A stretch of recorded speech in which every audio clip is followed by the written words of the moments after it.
We're going to get started in just a couple of seconds.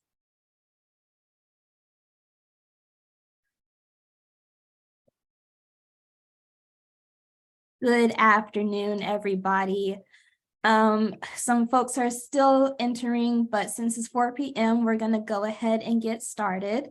Welcome to the third webinar of Field Inclusive Week. Today's topic is Disabled in the Field, Navigating Nature and Academia as a Disabled Scientist.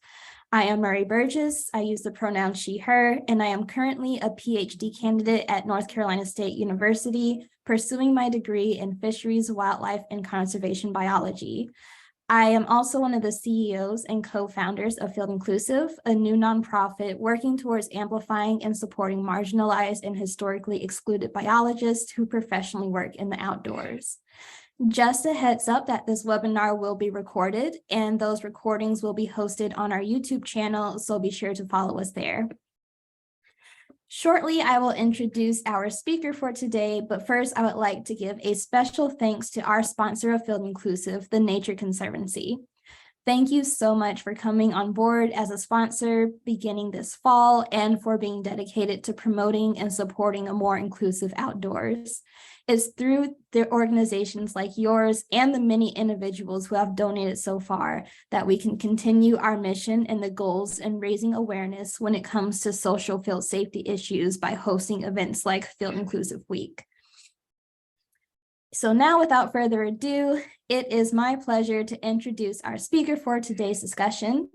Dr. Kelsey Byers is originally from the USA, where she grew up in a family of scientists and was encouraged to wander in the woods from an early age. She completed her undergraduate education at MIT in 2007 in molecular biology and genetics before doing a Ph.D. in plant evolutionary genetics and chemical ecology at the University of Washington from 2008 to 2014. Kelsey was then a Plant Fellows postdoctoral fellow at the University of Zurich, Switzerland. After a second postdoctoral position at the University of Cambridge, she began her own group at the John Innes Center in Norwich in 2020. As a multiply disabled and multiply queer individual, Kelsey is a tireless, though often tired, advocate for diversity, equity, and inclusion in STEM, particularly the inclusion of disabled people in biology, and has served on multiple committees and panels and given multiple seminars in this area. In her spare time, she enjoys reading, cooking, baking, bird watching, and collecting insects, especially hoverflies. So welcome, Kelsey. Thank you for agreeing to share your time and expertise today. Audience, throughout the presentation, feel free to use the Q&A function to submit questions, which will be answered after the presentation starts. And with that, Kelsey, the floor is yours. Awesome. Thank you so much. And thanks for the lovely invite to speak. It's such an honor to be here. And this is such a great initiative. So do support them 100%. I'm going to go ahead and share my screen so folks can see my slides. And just want to check, can everybody see that just okay? Hopefully, fingers crossed. Murry hasn't said anything, so I'm assuming the answer is yes. So I'm going to talk about, as Murry said, being disabled in the field, navigating nature and academia as a disabled scientist. I am based at the John Innes Center in Norwich, and this is Field Inclusive Week 2023. Hooray! My email address is below. It's kelsey.byers@jic.ac.uk, or you can find me on Twitter at Plant Pollinator. And the photo on the right side of the screen is a picture of me sitting in my partner's parents' backyard in my wheelchair, and I've got a pair of binocs around my neck, and I'm squinting in the sunlight. I'm going to change our slide. There we go. So the talk overview, I'm going to talk a little bit about me and how I identify, just so that we're all on the same page about who I am, right? And then some basic concepts around disability, but most of the talk's going to focus on disability in the fieldwork setting. And then I'm going to talk briefly about disability in other, sometimes difficult settings in academia, and then we'll have a little summary. So a bit about me, how I identify. As Murry said, I'm a group leader at the John Innes Center in Norwich, and my research is on plant pollinator interactions and floral scents. I am originally from the United States, but I do live in the UK, and I am from a family of scientists, so 2/3 of my parents are in academia. And I specifically want to call that out because that is a form of privilege that we don't always talk about, being aware that science and academia are a valid career option for folks. And especially having parents in the academy was something where I knew I could go to grad school. I knew how grants worked. I knew how paper writing worked. I knew about promotion. And that is something that a lot of folks enter academia not knowing as much about. I identify as multiply disabled. I also identify as agender. I use any pronouns. A lot of folks use she, her, which is fine. I was assigned female at birth. Also identify as asexual, so I don't have sexual attractions to other human beings, and generally identify as queer for that reason. But I also want to acknowledge that, like knowing about academia, I have a lot of privilege in other areas. So I'm white, come from a scientific family. My family has always been monetarily well off. I am a first language English speaker, etc. So how about disability? What does disability look like as it develops in a person if someone's not born with a disability from birth? So in blue text here, I'm showing you sort of how my body started to do stuff. So I started having issues in early childhood, but we didn't really talk about them because it didn't come to the attention of my parents that these were kind of big issues that were going on. But in particular, around my teenage years, I started having problems with my joints and started dislocating my joints. I started falling asleep all the time, started having issues during graduate school, actually, with my heart, and I started being lightheaded all the time. And the way that this affected me when I was younger was that I was just kind of living with it. And I was in a lot of pain and wasn't really functioning very well, but I didn't know that there was anything I could do about it. When I got to my 20s, I started using my cane occasionally, and that's actually when I started identifying as disabled, because not everybody who has what we consider disabilities or chronic illnesses or deafness identifies as disabled. And I started identifying as disabled because of a community of really supportive students at my graduate school, mostly undergrads, and a really supportive disability studies program. So I started doing advocacy work at that point.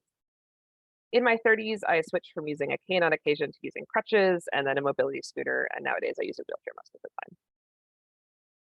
And then there's a laundry list in green of diagnoses, because it seems like once you get one, you kind of start to collect them all, kind of like Pokemon, but not in a good way. But the thing I particularly want to highlight is the thing in yellow, which is the delay. So other than the postural orthostatic tachycardia syndrome, which was diagnosed 6 months after I started having symptoms, everything else was at least a 10-year delay between symptoms and diagnosis. And the reason that this is a problem is that for a lot of disability accommodations, at least in the United States, you need to have a diagnosis from a doctor in order to get legal protection and in order to get accommodations and aids in the workplace or in your classes if you're a student. And so this delay that folks often have between starting to have issues and symptoms and getting a diagnosis can really, really impact people's ability to continue in academia and in the field in general. So now I'm going to talk about some basic concepts around disability. Some of this may be stuff you already know, some of it may be new. Hopefully it's useful. If it's review, then well, who minds a little review, right?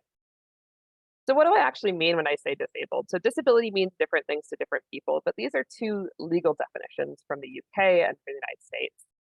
Disability is a physical or mental impairment that has a substantial and long-term negative effect on your ability to do normal daily activities. And the US definition is pretty much identical to the UK definition. But it's really important to note that people with chronic illnesses and or folks that are deaf do not always identify as disabled, yet are entitled to the same legal protections as people who do identify as disabled. And for me, I say multiply disabled because I have multiple health conditions that quote unquote count legally as disabilities and affect different aspects of my daily activities differently. And to give you an example of the middle thing where people don't always identify as disabled, we gave a panel on disability when I was in graduate school. And the professor came up to us afterwards and said, "Hey, so I have a question about disability." And we said, "Yeah, for sure." And she said, "So I vomit every morning and I'm really nauseous all the time. And I have to get up at 4 in the morning to take my medication so that I can get to class by 8 o'clock to teach. Is that a disability?" And we were like, yeah, it impacts your ability to teach. It impacts your ability to eat. It impacts your ability to drive. And she was like, "Wait, does that mean I could get like an accommodation to teach my classes later in the day?" And we were like, "Yeah, you can definitely ask for that." So people just may not even know that they're entitled to help in the workplace or in school. Something to be aware of. So why do I say disabled scientist instead of scientist with disabilities? So a lot of people will tell you that this person first language, scientist with disabilities, is the correct language to use. That's a very sort of person first perspective. a lot of us who identify as disabled do prefer identity first language, and that also differs depending on culture. So it's more common in Europe and the UK. It also depends on specific disability community norms. So autistic folks, of which I am one, generally prefer autistic to person with autism. But professionals actually most often use the latter, which can cause some conflicts between the service user and the professional, which is obviously not ideal. For me, I think being disabled is inseparable from my life experience. It colors every aspect of my life. It's with me all the time. It's not something I can put on and take off. So I personally prefer identity first language, but it's really important that you ask people which language they prefer and use what they prefer. Disability is an interesting sort of underrepresented group or historically excluded group because it can be very invisible. Passing privilege, which sometimes is not a privilege, right, can definitely be a part of disability for a lot of people. So here's a picture of me standing against a wall in a house. I'm wearing blue jeans and a black shirt. Am I disabled? I'm just standing there. I don't have any mobility aids with me. I'm not sitting in a wheelchair. I'm not even sitting down. Like the average person on the street would say I'm probably not disabled, but I am. In the second picture, I am wearing a variety of joint braces on my wrists, my knees, my ankles, and my hips. People probably wouldn't still think I'm disabled. Maybe they think I have RSI or something, but probably not disabled. Now I'm wearing crutches, or using crutches, and that's when I first noticed people really started to think that like maybe they should give me a seat on the bus, or maybe I was disabled.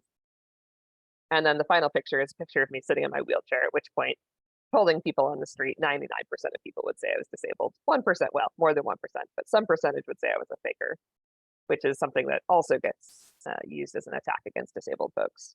But the majority of people who see me in the wheelchair are like, ah, you are disabled. Makes sense. The problem is also that person in a wheelchair, that's the actual symbol, international symbol for disability, but like the majority of disabled people are not using wheelchairs. And many, many folks with disabilities and chronic illness and deafness don't quote unquote look disabled, TM. And so it's really easy for people to make really bad assumptions about people's abilities.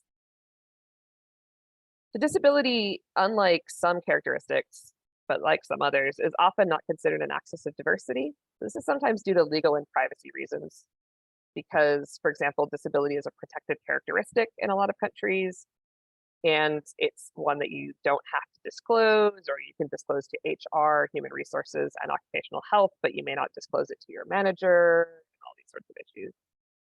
But in my experience, it's more often due to a history of exclusion and societal assumptions. So, for example, assuming that we don't have any disabled employees because disabled people can't work. And also seeing disability as this legal enforcement category rather than as an underrepresented minority or historically excluded group or axis of diversity. The problem with this is this results in few scholarships, grants, diversity, equity, and inclusion efforts, and so on made with disability in mind. We're often like a quote unquote forgotten category. So it's very hard to get data, which means it's very hard to figure out what to do. And the result of this is that we see low participation of disabled folks in STEM because there's a lack of support, lack of mentorship. And in particular, there's this exhaustion of constant access battles, which I think is true for a lot of folks in historically excluded groups, where basically you have to fight to be there all of the time. And especially if you have a disability that also causes fatigue, it's like you're battling a double battle all the time. And so it can be really hard to be there. It's hard just to show up. And I think that's true for a lot of members of excluded groups. So just some stats in the UK, higher education survey has showed that 4.8% of higher education staff have a declared disability versus about 20% of working age adults. So that means that basically 3/4 of higher education staff with disabilities aren't in higher education. In the US, this is a survey of evolutionary biologists specifically, but 10.8% declared a disability versus 26% of the US population. That is including the older population. And that's another interesting thing about disability is you can become disabled at any point in your life. So especially if you include data like this that includes older populations, generally often includes folks that become disabled due to age. There was this really upsetting paper that came out in 2020 by Swenner et al.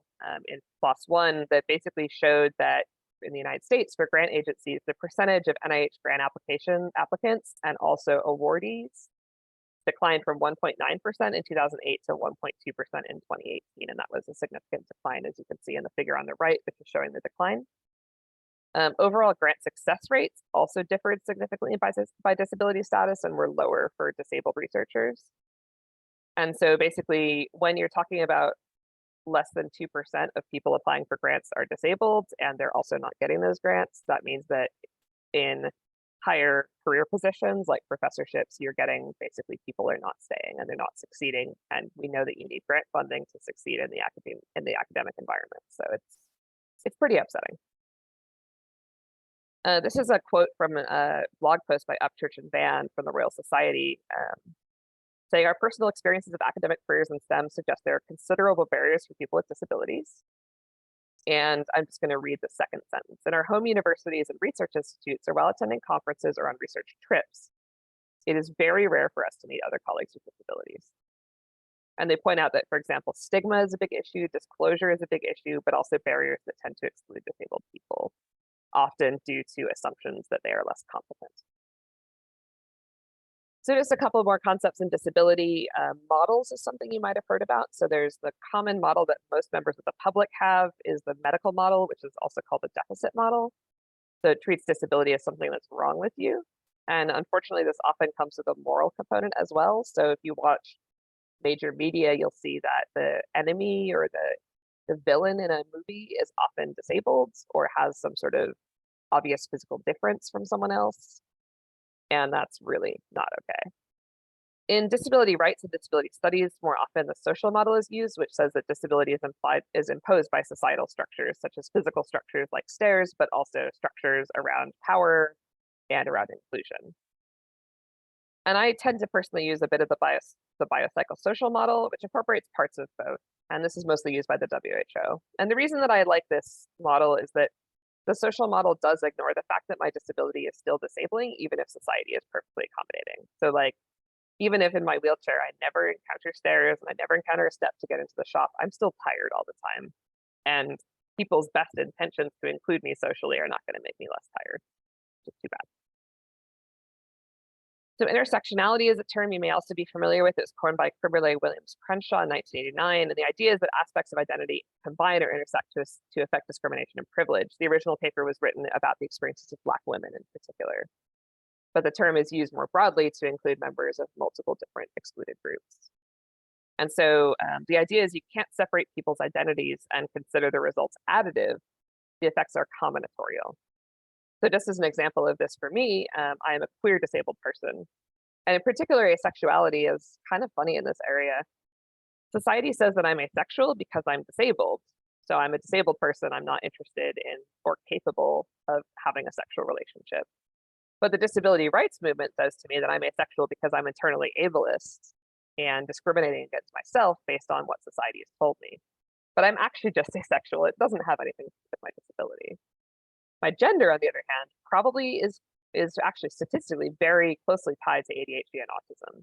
And so that's actually quite interesting. But you also end up with the problem that spaces that are queer friendly are often not accessible. So I've gone to like queer outings at conferences and found that I couldn't access them. And also not all disability spaces are queer friendly either. And so if you're a member of multiple intersecting groups, you can run into this multiple exclusion problem where quote unquote safe spaces aren't actually safe for you. So I think the last concept I'm going to share in this section is just a little thought exercise. What are we being paid for if we're doing field research, academic research, etc.? Are we being paid for our ability to do manual tasks or our ability to think and conceptualize and write and so on? So if it's manual tasks, well, then why would you require a PhD for an independent position? And the reason this is important is that it argues that if money was available, you can hire other people to do manual tasks if you can't do them yourself. So if the funding is there, you can farm out the tasks that you can't do, which is really important, I think, for inclusion. So lab work is often held up as this inherently accessible environment. It does not need to be. There are ways to make lab work accessible. Office work tends to be made more readily accessible. And so a lot of folks who are disabled have been told that they should go into bioinformatics, for example, because computer work, it's more accessible. And you get folks who are like, but I really want to do field work. And they're told like, no, that's not for you. Fieldwork does require creativity and planning, but it can also be made accessible. So, fieldwork. So here is a screenshot of Google Images. The Google search was just for fieldwork. You can see there's a lot of folks. I do want to call out that almost all of them are white, who are in a variety of field settings, sitting in grassy meadows, walking through streams, taking notes, taking measurements in the forest. Some of them are kids. It's kind of what we conceptualize when we conceptualize naively thinking about fieldwork. And the second page I'm showing you is a Google image search for fieldwork and disability. And I want to call out a couple of things about this image collection. One of them is that half of the images are, in fact, more than half of the images are not actually pictures of people in the field. Unlike the previous set of images, they are pictures about papers or concepts or white papers about how to include disabled folks in fieldwork. There's also pictures of buildings. And the thing that always is a little bit distressing to me about this image is 2 of the pictures are of me. And I like to think that I'm not the only disabled fieldwork person, but it's sometimes a little bit distressing to always see me when these searches happen.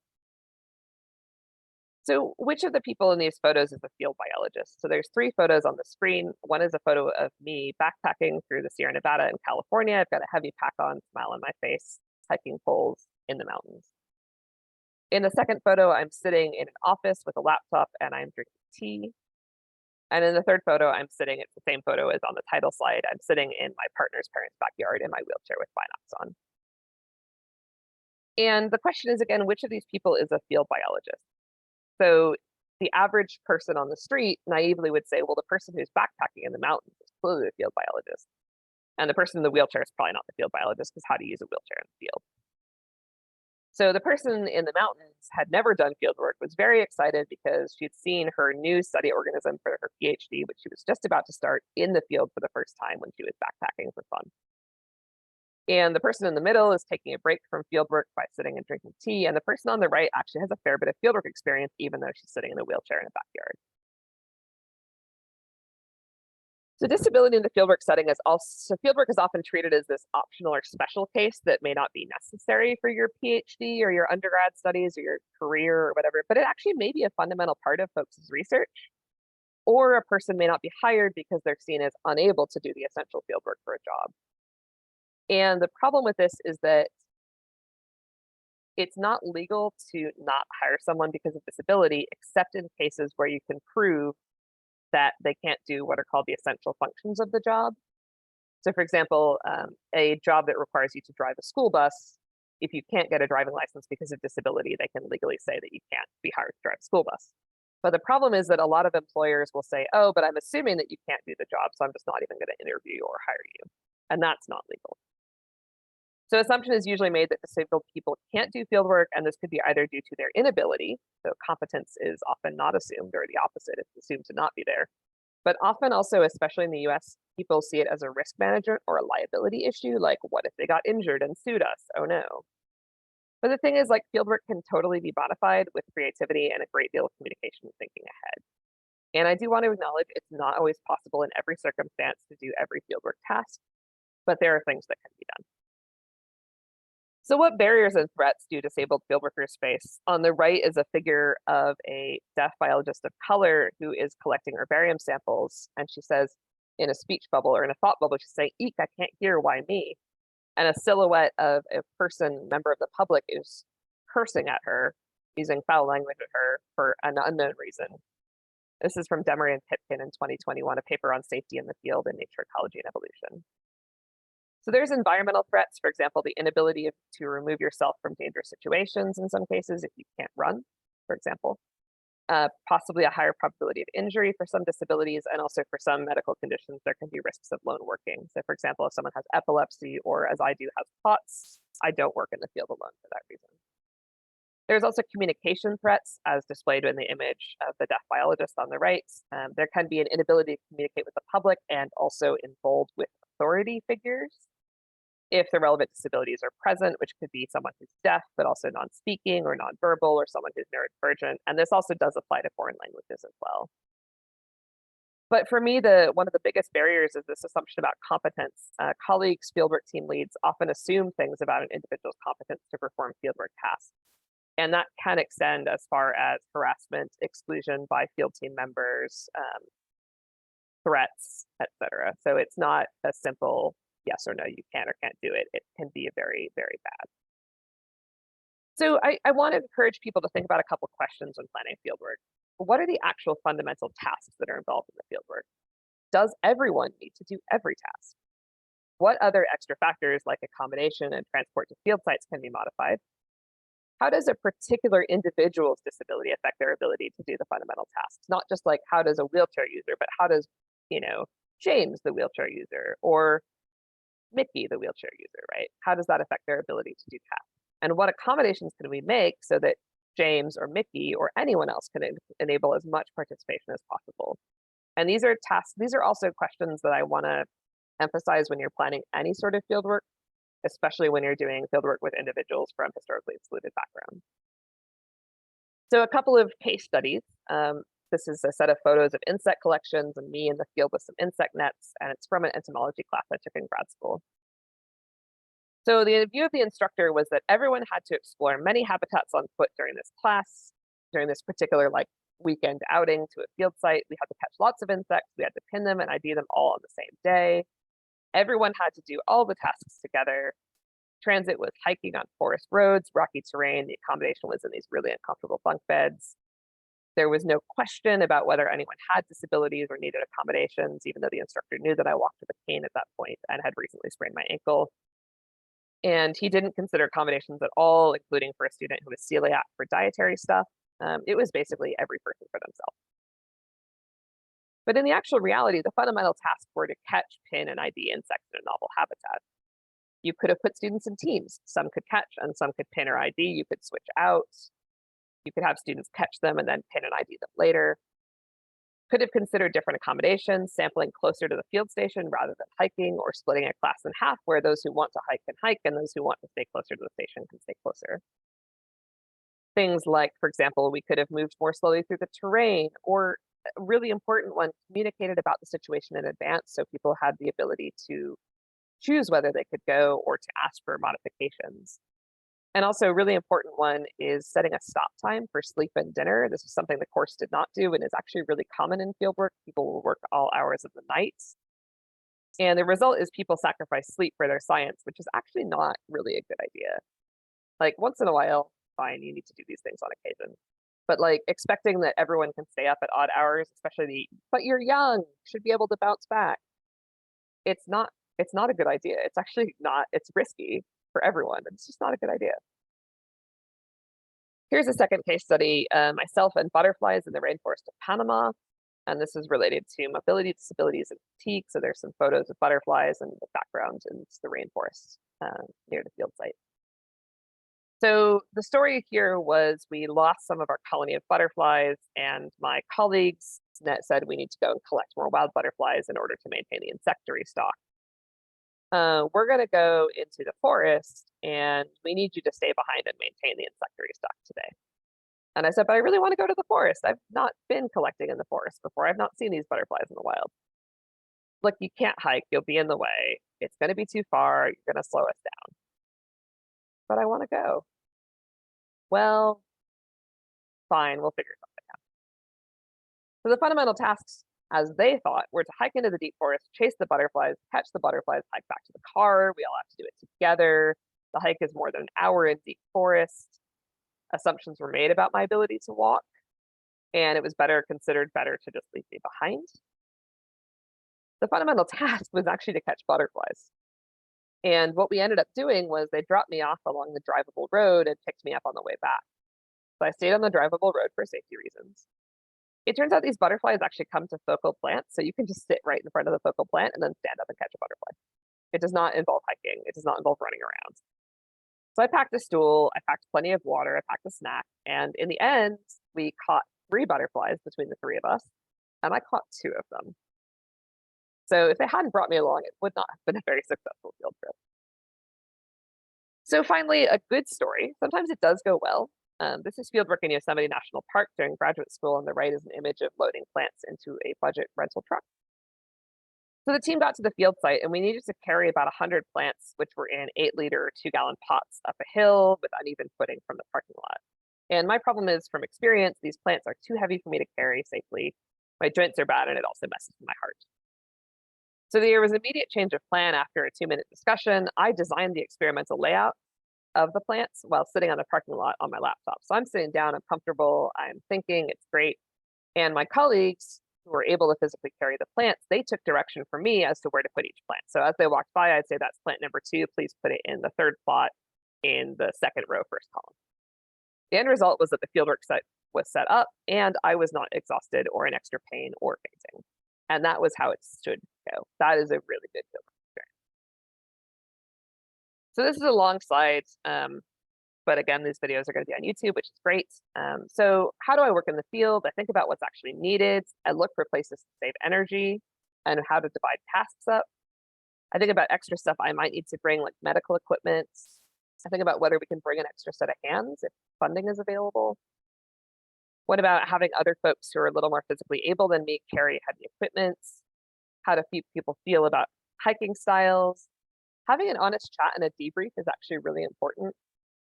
And even simple things like medical information in local languages, travel insurance covering pre-existing conditions, etc. And the thing is, most accommodations are common sense or should already be in place. So like in theory, actually working alone is not safe for anyone. And it should already be a policy. We know that this is not the reality because of things like funding, because of how fieldwork works. But a lot of accommodations are common sense and should already be there.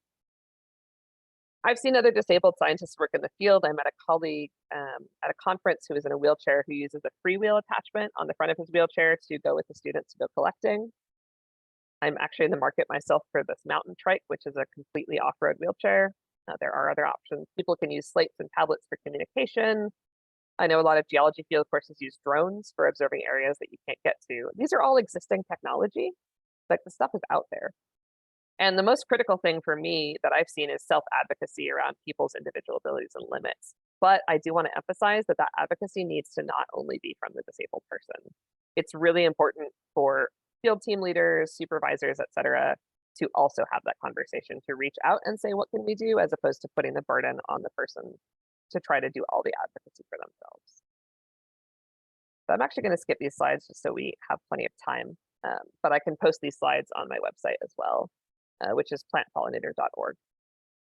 So the other couple of things I wanted to mention are privacy and stigma. So not all disabled and chronically ill folks are like me and put their disabilities on Twitter. Not everyone wants to tell the world about their situation, and this could also include telling people who organize fieldwork. So it's really important to not solicit based on quote unquote disability, especially because not everyone who needs accommodations is disabled or considers themselves disabled rather. But I think it's really important to ask everyone if there are things that can make the work more feasible or enjoyable. And also it's important to ensure privacy for things like taking medication, managing stomas, sensitive communication, like discussions, toileting, stuff like that. And legal stuff, it's really worth mentioning, and folks here probably already know that legal protections and accommodations for disability vary widely by country. The US and UK are on the better side. This is sad because they're not that great. I would personally hope that legal protection laws apply to work-related tasks if you're overseas, but you're based in an institution with laws like that, but I'm not a lawyer, so grain of salt. And the two other things to think about legally from a logistics point of view is that many medications are not legal in many countries, like ADHD stimulants and chronic pain medication, especially opiates. So it's really important to check that in advance because it can vary from, you can bring enough for your trip, to the death penalty might apply because we think you're smuggling drugs. So it's important to carry copies of the prescription and so on. And it's also really important to make sure that health insurance covers pre-existing conditions because it often does not. And if you're traveling overseas, you may need to get separate coverage that's not included from your regular healthcare provider. The other thing to think about is fieldwork well-being plans and info sheets. So my group exchanges these all around. So I do one and I send it to people I'm going to the field with, they do them and they send them to me and they send them to each other. And this covers things like emergency contacts, what roles folks take, what people need in the fields, depending on what kind of work was done that day, thoughts on food, alcohol, dietary restrictions or constraints, health conditions that might affect well-being and what to do about them, what people need from field team leaders, and also what worries people about fieldwork, because sometimes you can just find out, oh, this person's afraid of cows. Okay, so how can we work on ameliorating that? And also what people are excited about during fieldwork. So just to sort of get towards the end, I wanted to focus a little bit on disability and other sometimes difficult settings. because these are things we do in academia. As much as I love running around in the fields, we do other things. Some of them are more accessible than others. Conferences in particular can be an absolute nightmare. So conference environments are often not designed with access in mind, and I encourage you to think of a few examples for yourself, but I'm about to give you a whole laundry list, and it's not even a complete one. Poster session, noisy and cramped. I have hearing issues. I cannot hear in most poster sessions. Similarly, you get speakers and question askers who don't use the microphone. Oh, but my voice is loud enough. Yeah, but I can't hear you, and anyone attending virtually won't be able to hear you at all. You'll get raised stages that don't have ramp access and often fixed seatings in sessions. So if you use a mobility device like a wheelchair or a scooter, you have no place to sit at all. Like you can block the aisle and that's about it. There's often limited accommodation for dietary needs. You often have raised tables if you're short, if you're a wheelchair user, or there's no place to sit at all, you just can't use the table. One big thing a lot of folks struggle with is that the days are very full. And so it can be very difficult with any kind of fatigue condition because conferences, you have to be on, you have to be emoting, you have to be thinking, you have to be focusing and asking questions and interacting with people the whole day. And in agreement with that, there's often no place to sit or lay down and rest at most meetings. And so you are stuck with, for example, often going back to your close hotel, which you paid more for because you needed it because of disability. There's also this expectation to go out for lunches and dinners and after hours visits to bars. Everyone will tell you, quote, that's where all the actual business gets done. What if you can't do that? Like usually at the end of the conference day, I go back to my hotel and get lunch, get dinner at a local restaurant or get takeout or go to the grocery store. I don't have the energy to stay at the bar until 2 o'clock in the morning. And I also don't like going to bars. But how am I supposed to network? You also get inaccessible accommodation of transport. For example, if there's shuttle buses between housing and the conference or between the conference and the conference dinner, it's often not accessible. And the most nightmarish of all, of course, is inaccessible venues. So the COP26 summit on the environment in the UK was an embarrassment for the UK government because the energy minister of Israel who uses a wheelchair was actually unable to get into the conference on the first day, which made front page news because it was really, really bad. And it was quite an embarrassment for the UK. And just honestly, why could she not just get in the door? There's also the issue of informal work context, which especially in graduate school and further on in academia is a very common thing that's often not talked about. So for example, if you go to a conference and you go on a conference excursion, or you do science outreach to local schools or to the public, either at your own institution or by visiting those schools or public places. If you're in the field and you all have a break day in between busy field days, that's an informal work context. You're still at work. You're having fun, hopefully, but you're still at work. There's also DEI, diversity, equity, and inclusion advocacy, which is something that people do as part of their work as well and should be considered a part of work. And there's also networking context. So for example, like I said, going out to bars at conferences or seminars, you come early and you have a coffee and you talk to people. These are fun things. I like doing all of these things, don't get me wrong. The problem is that they're often considered to be informal or extra work, and accommodations are often not considered at all for this kind of thing, or they're considered not required because these activities are quote unquote optional. But they're not optional in most cases. They're an expected part of career building, especially for early career researchers. It looks good on your CV if you do public outreach. It looks good on your CV if you go to networking events. It looks good on your CV if you go to conferences and then you might go out to the excursion. If you're in the field, what are you supposed to do? Your mates are off going and having a hike on your off day. Are you going to sit in the hotel or the campsite and just kind of read a book? Not very inclusive. So again, communication is key for these quote unquote optional events that really aren't that optional. The thing that's especially frustrating about them is that in some contrast to official things, one often has to ask about access every single time, which gets really exhausting. So for example, I go to the British Ecological Society meeting and they have every year, and they have these special interest group networking events, which I love, but I always have to email someone. Sometimes it's not clear who to email and be like, is the bar accessible? Is the pub accessible? Can I get in the door? Of course, one also usually has to ask about access for everything official anyway. So most of the time it's a toss-up anyway. It is exhausting. trying to constantly figure out if you can get in the door and get access and so on. So just a quick summary as we're wrapping up in time. What can I do to promote the success of my disabled colleagues? So ask if someone needs help. Don't overdo it. You can ask once or twice. If the person says no, respect that no. Look out for barriers that might affect a person, but most importantly, ask them if they'd like you to help advocate for removing them. Like, it was really lovely that the director of my institute went and spoke to facilities on my behalf after seeing me have trouble with the door, but I kind of would have liked if he checked in with me first about that. Check in occasionally and see how folks are doing. So not all disabilities and access needs are static. I was scolded at one point by a supervisor for not constantly advocating for myself. And it would have been really helpful if that supervisor had checked in with me on occasion and said, hey, you know, I noticed that you're having a little more trouble getting around. Is there anything to do? As opposed to having me constantly have to go and say, this is not working. Build access into plans for fieldwork and lab work and conferences, et cetera, especially in things like field schools. Especially in things like field schools where you're going to be working with a very large population of, for example, students, or if you have new members coming into your lab. If you build access in from the ground up, which is what's called universal design, it takes a lot less work to modify it after the fact.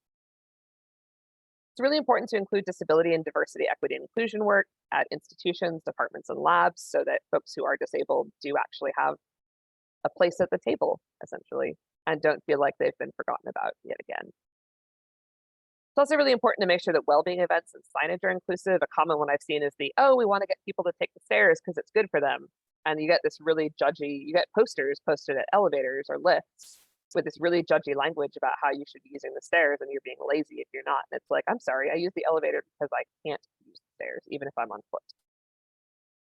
And finally, educate yourself, but as usual, don't assume that Dr. Google and Wikipedia know more about someone's lived experiences than they do. The person you're talking to is the authority on their brain and body and their lived experience. So if they say one thing and Google says another, guess what? Shocker, you should listen to them. I think for me, the number one thing you can do to improve any underrepresented minority colleagues' experience and promote success is to communicate and respect. So be open, listen respectfully to lived experiences, even negative lived experiences. Don't just say, oh, I don't want to hear about that. It upsets me. You're not the center of this conversation, right? Treat those folks as authorities on those experiences, but also respect if folks don't want to share and talk about things. For example, if you want to ask for education resources, maybe do a little bit of looking yourself before sort of going to the person who's a minority and saying, please educate me about your particular minority. And also engage in dialogue about how you can work together to improve the experiences and success of everyone. Don't just put that on the colleague who's an underrepresented minority. Just to summarize quickly, I have a couple sets of summary slides here. In terms of disability and fieldwork, many barriers do exist to disabled folks' success in fieldwork and academic research. Most of these are actually due to perceptions and attitudes rather than the disability themselves. Accommodations do exist, but it is important to remember that not all disabilities can be accommodated in all situations, but that's a very small minority of situations. There are particular issues around invisible or hidden disabilities, disclosure and privacy, and it's also important to consider intersectionality. So just the last couple slides, take-home messages from the talk. Disabled folks belong in STEM, but are underrepresented and poorly accommodated in most cases, in my experience and the experience of others, as well as statistics. Fieldwork with disabilities is usually possible. Communication and trust are key. You need to discuss things honestly and trust the person who is disabled. It's not that they should trust you, it's that you should trust them. And trust their evaluation of their needs and abilities, and trust that that's the best available truth about what's going on the ground. Disabled scientists exist. Don't let anyone tell you otherwise, but we do need more role models in senior positions. And part of the problem here is this invisibility or hidden disability thing where stigma has been bad enough for long enough that many folks don't want to disclose or only disclose to their closest colleagues. And it's hard to be what you can't see. Growing up as a disabled scientist, as a physically disabled scientist especially, I did not see role models for myself. This is one of the reasons I'm so open about talking about my disabilities, is because I want to make sure that other people can see that they can also succeed. And finally, nothing about us without us is for us. It's really important that advocacy and work around disability, and in fact around all minority identities, is done and led by the folks who have those identities, rather than by often well-meaning but not lived experiences folks who think they know what they're doing but sometimes don't. So yeah, that's my talk. Thank you very much for coming. Again, Disabled in the Fields. And if you want to reach out to me again, my email is kelsey.byers@jic.ac.uk, or you can find me on Twitter at plantpollinator, or on the internet at plantpollinator.org. Thanks very much. I'll stop sharing now. Thank you so much, Kelsey. That was such a great presentation. And hopefully it has like many resources that people will be able to implement in their work, in their daily lives, and help out their team members. We have a couple of questions for you in the Q&A. And again, audience, if you have some, feel free to continue to type them. There are also a few thank yous in the chat for you, Kelsey. Thank you. So question number 1. This person says, one of my disabled friends was told by a professor in a one-on-one meeting that there was no place for them in the field work because they're disabled. Obviously, that's not true, but do you think this is something that a professor could be reprimanded for saying to a student, either legally or institutionally? So that is a very bad thing to say to anyone. It's a very inappropriate thing to say. I would say in an ideal world, yes.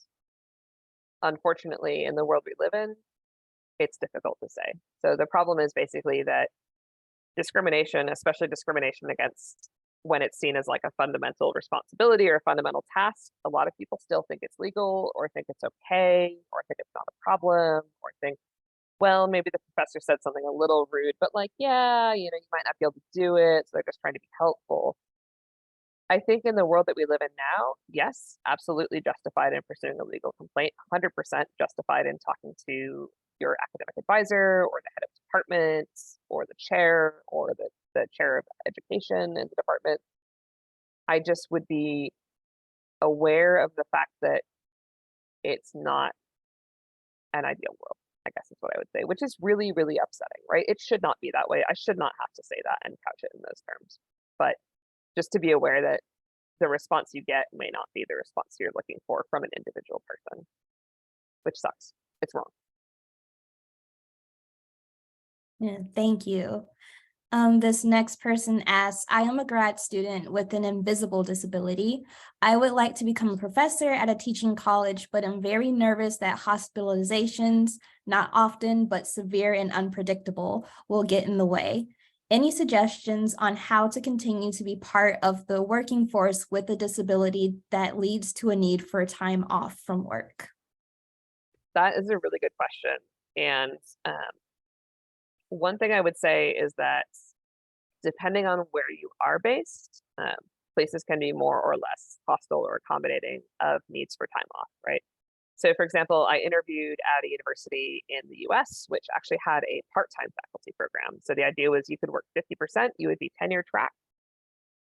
So it wouldn't be like you'd be an adjunct or like a teaching only professor or research only professor. You'd be like a regular tenure track professor, but you'd be working 50%.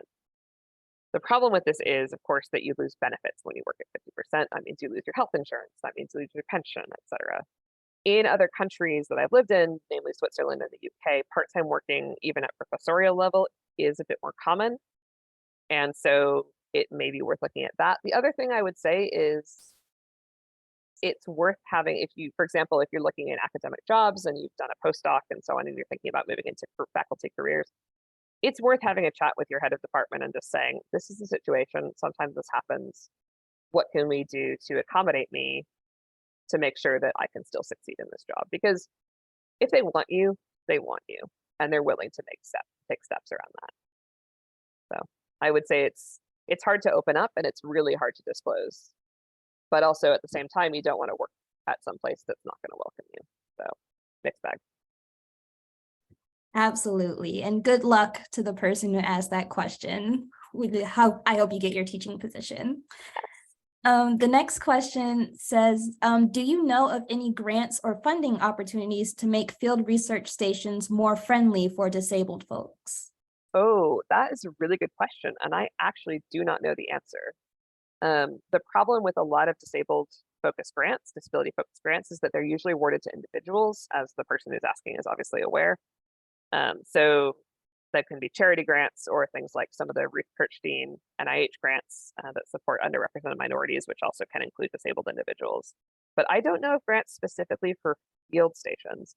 What I would suggest doing is reach out to the grant officer at your usual grant institution. For example, if you get fieldwork funding from, say, the NSF in the United States, I would reach out to them and ask them if there are opportunities, because sometimes they also have special calls for things like infrastructure. Yeah, hopefully there will be more of those in the near future for funding. This next person says, thank you for this informative talk. I direct a remote field station that students can only access by boat. Do you know of any devices or accessories available to purchase that would make getting from a dock onto a boat easier for people in wheelchairs or crutches? For sure. So I actually, when I was in Panama, I took a boat every day to Barrow, Colorado Islands. And for me, using crutches, what I would do is I would actually, because I had to climb a ladder to get onto the boat, depending on the level of the canal that at that season. I would usually just make sure there was someone else with me that I could hand my crutches to while I climbed the ladder, and then I could take my crutches back from them. So that's a pretty easy, it just like requires another human being around. The other thing to look into is hoists for people who use wheelchairs. So for example, you can get hoists that let someone use a pool who uses a wheelchair. So the hoist basically get out of your wheelchair, you transfer to the hoist. The hoist is operated by someone else to move you into the new location. You get out of the hoist, and then presumably someone has picked your wheelchair up and moved it. For motorized chairs, that's going to be a lot harder because they are a lot heavier. So you may have to move them with a crane as well onto the boat. But it's definitely a doable thing. Thank you. And there are a lot of questions in the chat, so I'm kind of trying to like pull a couple together to get as many answered as possible. So this next question, a couple of people are asking, what can universities and colleges do to better allow students to participate in the field components of courses, such as providing an alternate activity or changing the activity itself? Absolutely. So this is actually an area in which the field of geology has been doing a lot of work relative to, especially relative to a lot of other STEM fields. So as people probably know, field camp is a really important part of a geology degree for undergraduates. And field camp is like a 3+ week in the backcountry staring at interesting rocks kind of activity. And there have actually been accessible field camps that have been developed by folks, especially in the UK, but also in the United States. There's the IAGD, the I think International Association for Geologists with Disabilities, if I remember correctly. They have a mailing list where folks often will ask questions, which anyone can join, where folks can ask questions about like, I'm designing a field course, what should I do? And there's a lot of experts there on course design. So I would actually first personally look to what the geology folks are doing, look at some of the papers that have been published on how to do that, because there have been papers published as guidance. See what they're doing, because they're in an environment that's both fieldwork focused, disability focused, but also focused on undergraduate experiences. Thank you. This next kind of group of questions asks about the hiring process for people. So what advice do you have for hiring managers to be more inclusive for disabled people in the application or interview process? Also including the language to use in job postings, as well as thoughtful questions that could be asked during the interview process. Absolutely. So as someone who's both been on both sides of the hiring perspective, job ads are the place I would start with, first of all, just because they're the earliest stage in the process, right? One thing you'll often see, even for applications or job ads from places that claim to be inclusive and may even be inclusive, is they just do like EEOC, Equal Opportunity Commission, /veteran/disabled/women or something. And it's like, that doesn't tell me that you're welcoming. That just tells me that you're thinking about your legal aspects. So what I like to include in my own job ads is, we are a welcoming lab that encourages individuals of any background to apply. In particular, we encourage applications, and it's legal to encourage applications, right? It's not legal to filter them, but it's legal to encourage them. Applications from members of underrepresented minorities, such as, and if you actually list a longer category of folks, it feels more inclusive. You feel like you're being seen, right? And that's really important. They don't just say, oh, we encourage applications from women. Like, well, that's great, but I don't identify as female and I don't really feel seen by this job ad. In terms of interviews, so a lot of interviews now, especially in the early stages, are done virtually. And one thing that I like to ask when I'm scheduling virtual interviews for folks is asking about platforms, because different platforms have different auto caption abilities. And for folks who use auto captions, Zoom is unfortunately not as good as for example, Google Meet, or folks may have a preferred platform, and it's good to just ask like, hey, we normally conduct these interviews on Zoom, but do you have a different platform that you would like to use for access reasons? Or ask candidates, do you have ask every candidate, that's the point, right? You got to ask everybody. Do you have any accommodation needs or dietary needs that you should consider when scheduling your interview? For example, do you need an accessible hotel room, etc.? If you ask everyone that, again, the point is you're not just judging based on what you think someone has, and you're also allowing folks who are invisible to be able to also feel seen and also be accommodated. In terms of questions during interviews, we at my institution, we don't ask any specific questions about things like health and disability. One of the reasons for that is that you have to be very careful about that because disability is a legally protected characteristic. And so it's a little bit awkward to sort of ask those kinds of questions, just like you mightn't ask if somebody is married, right? We don't tend to ask that. So what we tend to do to ask about is actually we ask about an individual's contribution to diversity, equity, and inclusion, and ask them what they've done in the past or how they exemplify it and things like that. So to allow folks to talk about their experiences, but in a positive way rather than I noticed you have gaps on your resume. Why is that? Those are some really good tips. Thank you. And I'm going to squeeze in one final question. This is, how did you find the courage to start talking about your disabilities so openly? And what advice would you have for maybe a young disabled scientist who might be struggling to explain their disabilities or might prefer to stay anonymous? That is a totally valid question. I will tell you briefly about my journey through disclosure. So like I said, I started mostly having issues in my teens, and they got particularly bad when I was in university, college, whatever you want to call it. When I applied to grad school, I did not talk about my disabilities. I hid them from my advisor for the first 6 months until I felt like he thought I was a competent human being. And then I told him, and he was like, you could have told me on day one, it wouldn't have changed anything. And he was very sympathetic and very positive about it, which made a huge difference for me. When I moved to Switzerland, I talked about it a little bit because we were doing field work and I thought it might affect field work, which it did a little bit. Well, actually more than a little bit. And it wasn't until I moved to Cambridge for my second postdoc that I was like, I need to tell you up front, I use crutches. I can't really walk without them. You need to know. And then when I got to Norwich, I used my mobility scooter during my job interview, and that was not a problem. So it's hard to disclose, especially at earlier career stages, right? Because competition is fierce and it's really hard to know how someone's going to react, right? The funny thing is actually I started disclosing on Twitter because I got really tired of seeing posts about my somewhat rare genetic disease and not being able to feel like I could like them or favorite them or retweet them because it wasn't an identity I had claimed publicly, if that makes sense. And so I was finally like, you know what? People think I'm a competent human being, I presume, because I've gotten jobs in academia. I've been accepted to grad school. Screw it, just going to be public about it. But I do want to acknowledge that not everyone feels that way, and it's completely normal to not want to disclose. It's completely reasonable. Because as we know, there is still stigma out there, especially for some kinds of disabilities. There are disabilities I have that I do not talk about. I tend to talk about the physical ones because they're more visible and also more accepted than others. So if you want to stay hidden and not talk to folks or only talk to a couple close folks like an advisor or a trusted member of your lab or department, that is just fine too. Like, you don't owe anyone being public if you don't feel comfortable being public about it. Thank you so much for that. And that is going to be about all the time we have. Kelsey, do you have any final thoughts that you would like to share with the audience before we close? I guess my biggest thought would just be assumptions are not great and inclusion is awesome. And the more space that you give folks and the more support you give folks to succeed and work in a way that works best for them, as opposed to the way that you think will work best, the better off everyone is. So trust folks, listen to folks, trust their lived experiences, trust their knowledge about their bodies and minds and listen and give them a safe space to work.